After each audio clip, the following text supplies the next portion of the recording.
다른 사람과 공유해서는 안 되는 화장품은 생각보다 종류가 많다.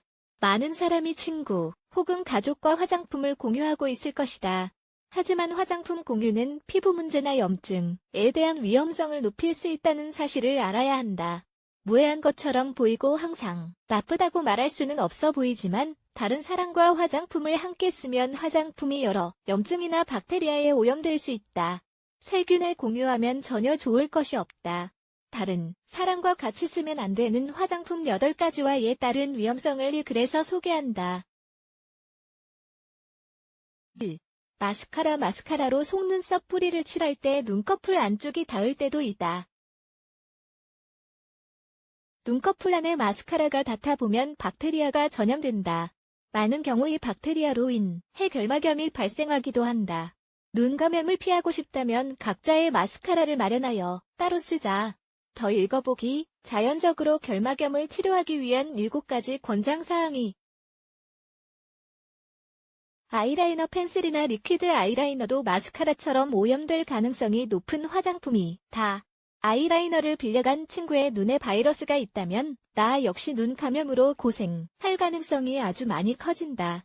여러 염증 증세 중 특히 각막염을 조심해야 한다. 3. 립스틱과 립밤 모두의 입에는 박테리아가 가득하다. 그렇다고 해서 모든 사람이 염증을 앓는 건 아니다. 하지만 립스틱과 립밤을 공유하면 염증의 가능성이 아주 높아지는 건 사실이다. 립스틱과 립밤은 피부에 직접 닿는 화장품이기 때문에 입술 포진 등의 질환을 공유하기가 쉽다. 이 화장품들을 통해 전염되는 박테리아는 민감한 입술, 피부의 pH 수치를 바꿔놓기도 한다. 4. 브러쉬와 메이크업 스펀지 피부 질환과 감염의 위험성을 줄이려면 매일 사용하는 브러쉬와 스펀지 등의 도구를 주기적으로 씻어줘야 한다. 지나가다 보거나 한눈에 보면 알아채지 못할 수도 있지만 화장 도구에는 각종 세균과 각질이 축적되어 있다. 이대로 계속 쓰다 보면 며칠 안에 피부에 문제가 생기게 된다. 바로 이유로 브러쉬 등을 다른 사람과 공유해선 안 된다. 특히 여드름, 피부 문제, 알레르기 등으로 고생하는 사람이라면 무조건 명심해야 한다. 더 읽어보기. 턱에 난 여드름은 어떻게 치료할까? 5. 데오도란트 액체형 또는 고체형 데오도란트는 절대 공유해선 안 된다. 오히려 악취와 감염의 역효과가 일어날 수 있다. 나만의 데오도란트를 쓰면 건강하고 효과적으로 위생을 지킬 수 있다. 하지만 이를 함께 쓴다면 누군가의 박테리아, 땀, 각질이 나에게 고스란히 전해지는 것이다. 6. 면도기 또는 전기 면도기를 쓰다 보면 면도날에 베어 피부가 상처를 입을 수 있다. 이 상처를 통해 타인의 세균이나 박테리아가 내 몸속으로 침투하게 된다. 또한 죽은 피부 세포가 쌓인 면도기로 피부를 면도하면 모공이 막힐 수 있다. 7. 손톱깎이 손발톱을 건강하고 아름답게 가꾸고 싶다면 꼭 나만의 손톱깎이를 갖춰두자.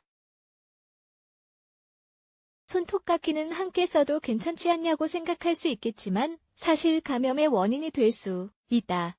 손가락과 손톱에는 박테리아, 곰팡이, 바이러스 등이 쌓인다. 내가 눈으로 볼 순 없지만 여러 문제를 일으키는 불청객들이다. 손톱깎이를 공유하면 내 손톱과 피부에 타인의 곰팡이가 옮을 수도 있어 사막이나 피부염증이 생긴다. 8.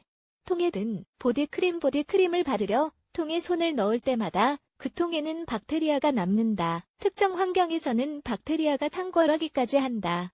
보디크림을 공유하면 어떤 일이 일어날지 상상이 가는가?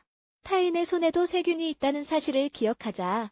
아주 걱정할 일이 일어나지는 않겠지만 그래도 위의 사항을 잘 지켜주는 것이 좋다. 보디크림을 사용하기 전에 꼭 손을 깨끗이 씻자. 누구나 한 번쯤은 위에서 소개된 화장품을 빌려 쓰고 빌려준 경험이 있을 것이다. 이제 위험성을 알았으니 위에 소개한 화장품 많은 되도록 혼자만 사용하자. 40세 이상이라면 꼭 사용해야 할 화장품. 40세가 되면 피부의 탄력 및 피부 재생 능력은 더 이상 예전 같지 않고 빠르게 노화된다. 4. 0세 이상이라면 꼭 사용해야 할 화장품을 챙겨 바르고 노화를 늦춰보자. 더 많은 것을 읽으십시오. 레츠 블라게즈 Y